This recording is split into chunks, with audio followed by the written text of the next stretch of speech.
warahmatullahi wabarakatuh. Alhamdulillahi rabbil alamin.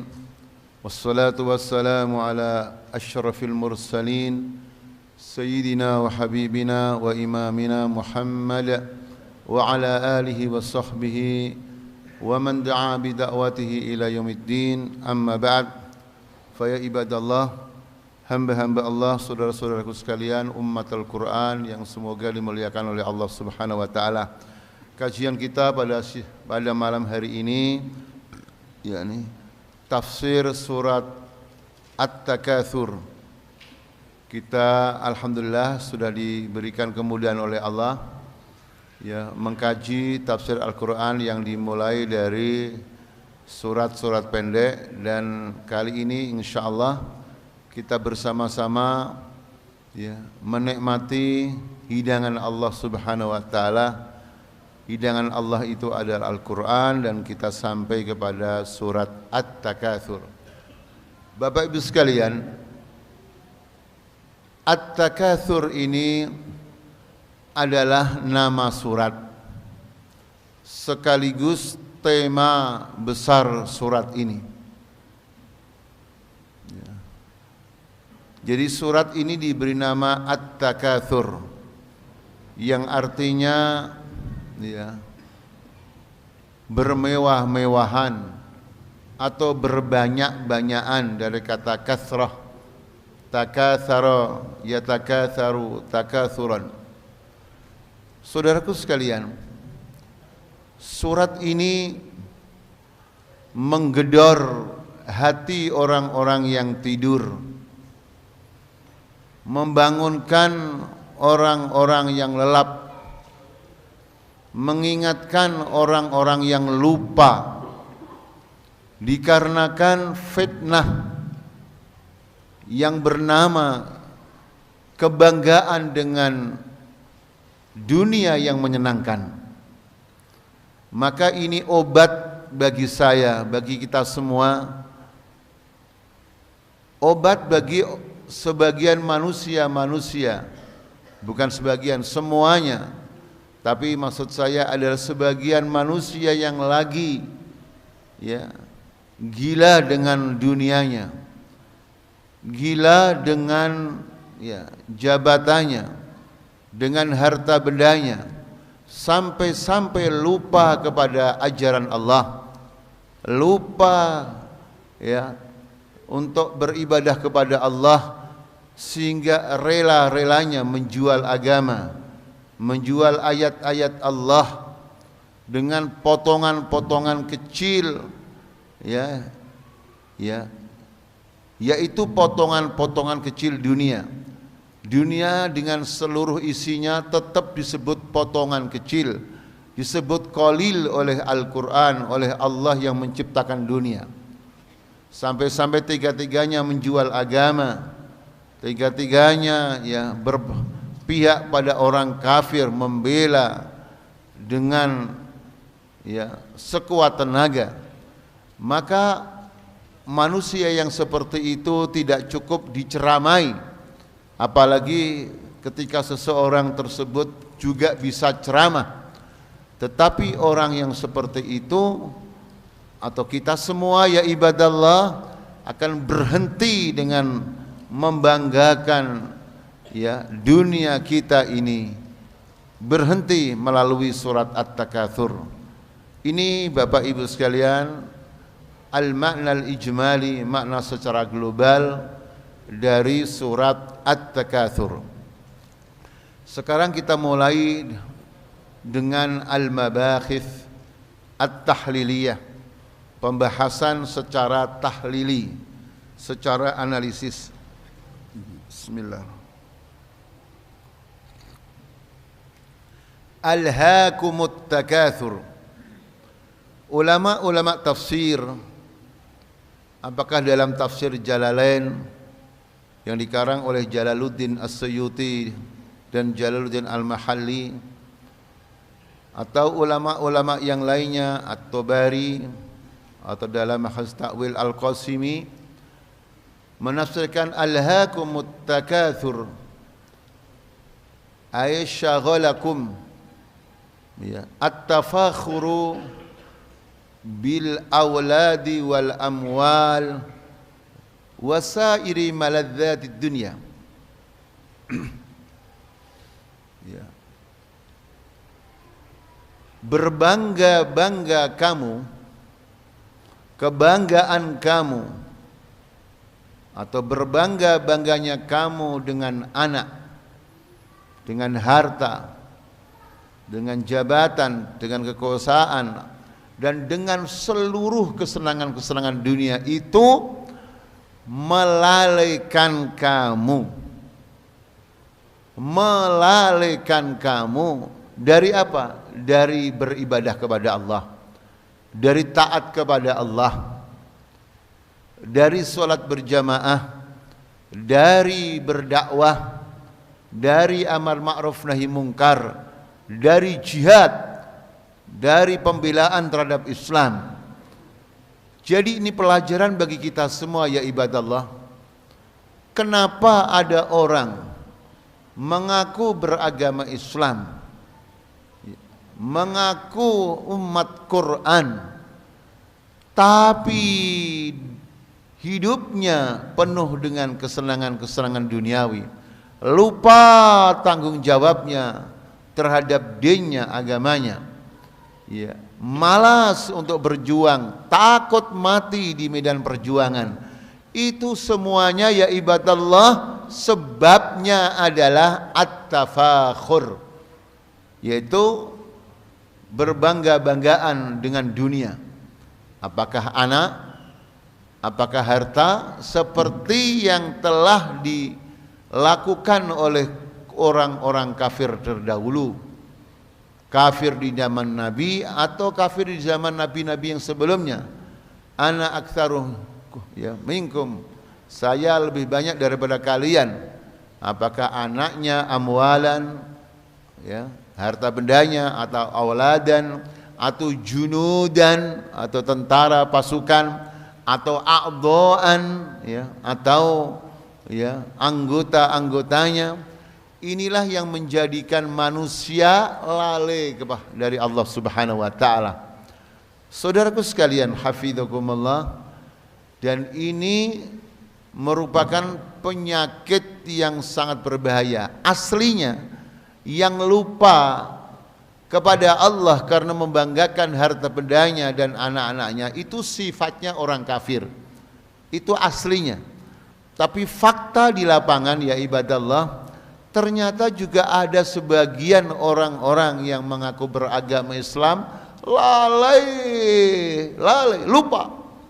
lupa pada Allah Subhanahu wa taala dengan alasan sibuk, saghalakum, yang menyibukkan itu harta, anak, ya, rutinitas yang semuanya dunia, tidak ada hubungan dengan ibadah. Saudara sekalian, nah itu kalau menimpa umat Islam, hafizakumullah, menjadi virus yang sangat membahayakan dan akhirnya bisa mematikan umat Islam. Virus itulah yang disebut Nabi SAW bernama al-wahn. Al-wahnu, wawu, ha, dan nun, yaitu yang dijelaskan oleh Nabi SAW adalah hubbud dunya wa karahiyatul maut, cinta dunia atau gila dunia dan takut mati. Kenapa orang tidak berani berjihad? Takut mati ya ibadallah, ya, takut mati. Kenapa orang sibuk ngurusi harta bendanya, lupa Allah, lupa kewajibannya kepada Allah? Karena hubbud dunya. Makanya ini penyakit yang mematikan. Sampai umat Islam walaupun mayoritas kalah dengan yang minoritas. Jadi banyak mereka tapi dikerubutin oleh musuh-musuh Islam. Ya. Makanya sahabat bertanya, ya Rasulullah, hal min killah, kenapa umat Islam kok dikerubuti oleh musuh-musuh Islam sebagaimana orang makan, ya, mengelilingi nampan hidangan yang ada hidangan makanannya? Apakah kami sedikit? Nabi mengatakan, la bal antum kuthur, kamu banyak. Ya. Ini kan obat bagi saya, bagi kita semua yang ada di negara-negara yang disebut negara Islam, karena mayoritasnya beragama Islam, tapi di mana-mana dikerubuti orang kafir, dikerubuti umatnya, dikerubuti penguasanya, dikerubuti minyaknya, dikerubuti batu baranya, dikerubuti kekayaannya. Ini sudah terjadi karena penyakit al-wahn. Saudara sekalian hafizallah, sampai kapan manusia itu berhenti membanggakan anaknya, harta bendanya, kekayaannya? Hatta zurtumul maqabir. Sebagian ulama tafsir mengatakan hatta, takunu min ashabil kubur, sampai kamu menjadi penghuni kuburan, atau hatta dakhaltum al maqabir, sehingga kamu masuk ke liang kubur. Jadi ibadallah, al maqbaratu hiyal madrasah. Kuburan itu ternyata perguruan tinggi, madrasah, pesantren untuk menyetop manusia agar tidak gila kepada harta benda. Harta benda penting, tapi tidak boleh melalaikan kita untuk beribadah, untuk taat kepada Allah. Makanya di dalam Islam, kita disyariatkan untuk ziarah kubur, tapi dengan ziarah yang masyru'ah, ziarah yang diperbolehkan, yang diajarkan, yaitu dengan dua pelajaran. Pelajaran yang pertama, mendoakan ahli kubur minal muslimin wal muslimat. Kenapa mendoakan kok kita dikubur? Bukankah di rumah sampai? Naam, di rumah sampai ya ibadallah. Tapi saya bertanya pada bapak, pada ibu, akhi, sama-sama mendoakan orang tua. Di rumah ya sampai insyaallah, dikubur dan sampai. Kira-kira di rumah dengan dikubur itu, suasana ingat akhirat, akhi, ingat mana? Di rumah kita mendoakan orang tua, semoga diampuni oleh Allah. Naam, sampai insyaallah. Tapi di rumah ada TV, kita doa lagi lapar, di meja ada makanan, doanya khusyuk, ingat Allah atau ingat dunia? Nah, dimanapun kita sampai, tetapi di kuburan suasana lain. Kita diingatkan dengan kurikulum yang sangat mahal, yang semoga bisa menghentikan dari penyakit gila kita terhadap dunia. Nah, ini kita mengevaluasi diri kita, ya. Kadang-kadang sebagian umat Islam itu ada hadahumullah wa iyana. Semoga kita semua diberi hidayah oleh Allah. Ada sebuah ormas atau jamaah yang satu rajin ke kubur, benar-benar kubur terus saja. Yang satunya karena khawatir bid'ah tidak pernah ke kuburan sama sekali. Ya, akhi. Yang benar adalah sudah bertentu mengikuti Rasulullah sallallahu alaihi wasallam. Ya ziarah kubur tapi tidak berlebihan. Ya, tujuannya agar kita ingat mati, kita berhenti dari penyakit at-takatsur. Yang kedua adalah tadi ingat mati. Yang satu mendoakan kaum muslimin dan muslimat, yang kedua kita ingat mati. Inilah saudara sekalian hafizullah pelajaran yang pertama dari surat At-Takatsur. Alhaakumut takatsur hatta zurtumul maqabir. Selanjutnya, kalla saufa ta'lamun. Sekali-kali tidak, jangan begitu, karena saufa ta'lamun, kamu akan mengetahui. Bapak Ibu sekalian, ulama tafsir mengatakan kalau ada maf'ul bihi, kata penderita tidak disebut, itu adalah lil umum, atau likai tadhhaba kullu nafsin bima dhahabat, agar setiap diri, setiap manusia diberikan wacana, persepsi yang luas, tidak dibatasi oleh apapun. Walaupun kadang-kadang penerjemah atau ulama tafsir menerjemahkan kalla saufa ta'lamun, sekali tidak kamu akan mengetahui akibat buruk karena gara-gara kamu berbangga-bangga dengan harta benda. Itu sebagian tafsir, bukan satu-satunya tafsir. Tapi aslinya Bapak Ibu sekalian, karena ta'lamun alima itu fi'il muta'addi membutuhkan maf'ul, maka ketika maf'ul bih tidak disebut atau ketika al-jar wal majrur tidak disebut, itu umum sehingga lebih menakutkan. Akhi, maaf saja, kita dulu waktu kecil orang tua kita varian kalau didik anak. Ada kalau anaknya nakal cukup dikedipin. Anak yang soleh dikedipin orang tua tahu. Oh enggak boleh itu. Tapi ada sebagian anak makhluk seperti ifrit dikedipin, bapaknya ngedipin, anaknya malah balas melotot.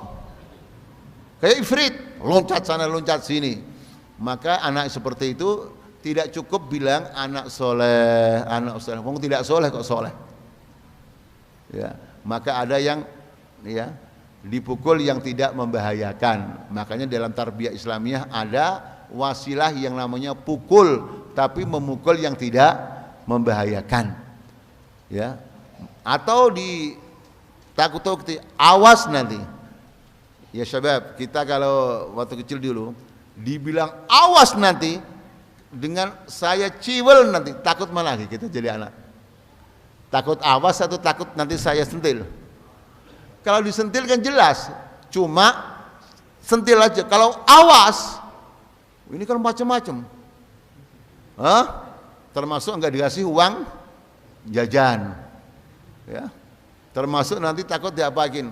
Nah, ini dalam rangka membumikan aja, mengindonesiakan. Jadi ketika Allah mengancam kalla saufa ta'lamun, ini sengaja maf'ul bihnya tidak disebutkan. Tujuannya agar orang yang berbangga-bangga dengan dunia sambil lupa beribadah kepada Allah takut akibatnya. Akibat itu bisa apa saja ya ibadallah. Kemudian thumma kalla saufa ta'lamun. Saudaraku sekalian, ungkapan ini ada tikrar, pengulangan. Wa tikraru fi hadhil ayah adalah ta'kidan. Pengulangan ayat ini mempunyai faedah mempertegas. Thumma kalla saufa ta'lamun. Kemudian benar-benar, sekali-kali tidak kamu atau jangan begitu, kamu akan mengetahui. Jadi kamu akan mengetahui, diulang sampai 2 kali. Ya. Kemudian selanjutnya, kalla lau ta'lamuna ilmal yakin. Sekali-kali tidak, yani kalla itu adalah kalimatu zajrin wa rada'in, artinya melarang. Lau ta'lamuna ilmal yakin, ya, kamu akan mengetahui ilmal yakin, ilmu yang yakin, ilmu yang pasti. Kamu akan benar-benar mengetahui dengan seyakin-yakinnya. Ibadallah, meningkat lagi ancamannya. Jadi ancaman itu akhi, ya, jangan langsung tinggi kemudian turun. Jadi ancaman itu semakin tinggi, semakin tinggi. La tarawunnal jahim, ya, benar-benar sungguh kamu akan melihat neraka jahim. Ulama tafsir ya akhi, yang dimaksud melihat neraka jahim itu bukan sekedar melihat, masuk ke dalam neraka jahim. Ya, ya kalau cuma melihat saja, ya, tidak menakutkan akhi. Tetapi masuk ke neraka jahim, tetapi diredaksikan dengan melihat. Artinya apa? Melihat saja sudah menakutkan, apalagi akhi. Ini cara Al-Quran, ya, mengobati saya, kita semua dari kelalaian beribadah kepada Allah, dikarenakan ya manusia membanggakan harta bendanya, anaknya, pangkatnya dan lain sebagainya. Setelah itu, thumma, kemudian, la tarawunnaha 'ainal yakin, Kemudian kamu sungguh benar-benar akan melihat neraka jahim ainal yakin, dengan mata kamu sendiri. Jadi kalau kita jujur benar-benar muslim, taubat kita, berhenti kita, ya, tidak akan berani kita hafizakumullah lalai dari ibadah kepada Allah, karena mata kita sendiri akan melihatnya. Jangan sampai ada orang masih mengaku beragama Islam, kemudian mencibir, meragukan, bahkan mungkin mentertawakan.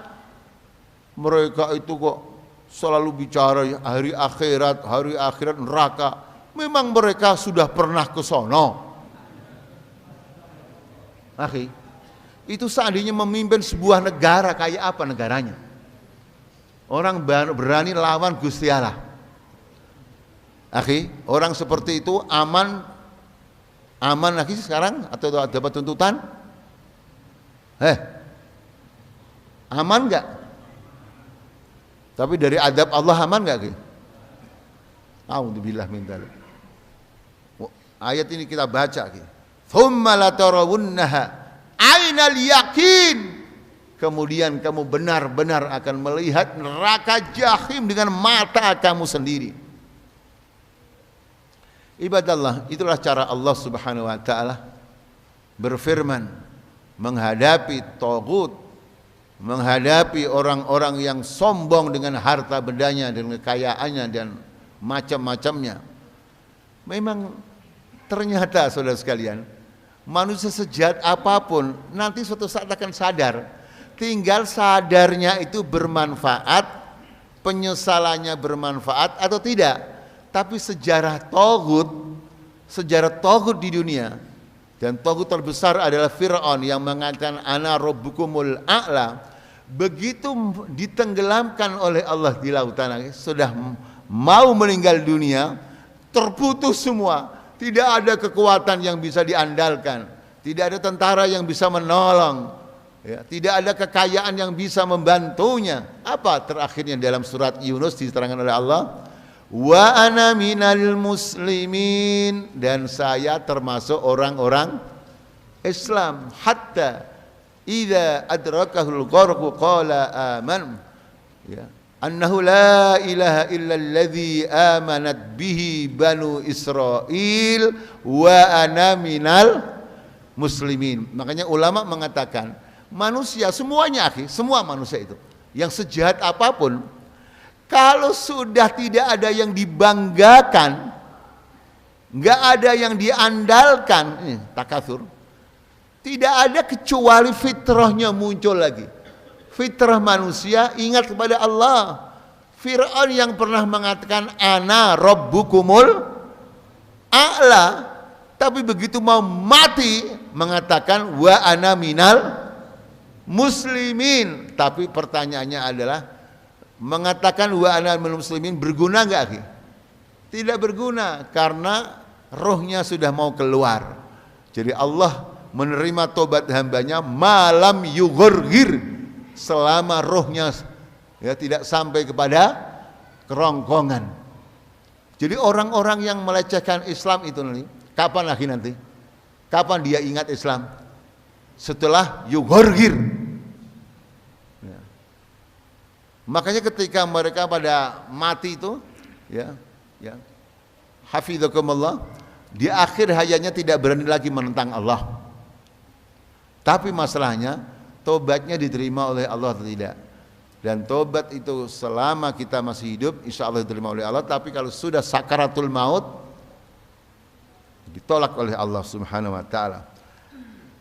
Tsumma latus'alunna yauma idzin 'anin na'im. Terakhir, kemudian kamu benar-benar akan ditanya di hari itu, di hari akhirat, 'anin na'im, mengenai nikmat Allah. Al-Imam Ibnu Jarir At-Tabari rahimahullah mengatakan, di dalam ayat ini Allah Subhanahu wa taala tidak menyebut nikmat secara khusus. Duna nikmatin ukhra. Artinya seluruh nikmat ya ibadallah nikmat yang kita senang, harta, kekayaan, jabatan, semuanya itu ditanya oleh Allah. Min aina niltum, dari mana kamu dapatkan? Setelah kita dapat gaji, katakanlah halal, alhamdulillah. Tapi untuk apa uang itu? Gaji kamu untuk apa ya ibadallah? Semua ditanya oleh Allah. Fi taatillah, apakah di dalam taat kepada Allah digunakan? Am fi maksiatillah, atau maksiat kepada Allah? Apalagi kalau mendapatkannya haram, digunakan untuk haram, apalagi digunakan untuk menghambat ajaran Allah, menghalang-halangi ajaran Allah berupa media, partai, ya, opini. Semua ditanya oleh Allah Azza wa Jalla. Hafizakumullah. Nah, makanya hafizakumullah, surat At-Takatsur ini memberikan ya petunjuk kepada kita semua, dan semoga obat ya, bagi manusia-manusia yang lalai terhadap Allah, lalai terhadap ibadah, lalai terhadap jihad, terhadap amar ma'ruf nahi mungkar, dan kewajiban-kewajiban yang lainnya, hanya karena membanggakan kesenangan-kesenangan duniawi. Ibadallah, ini saja yang bisa kita tadaburi.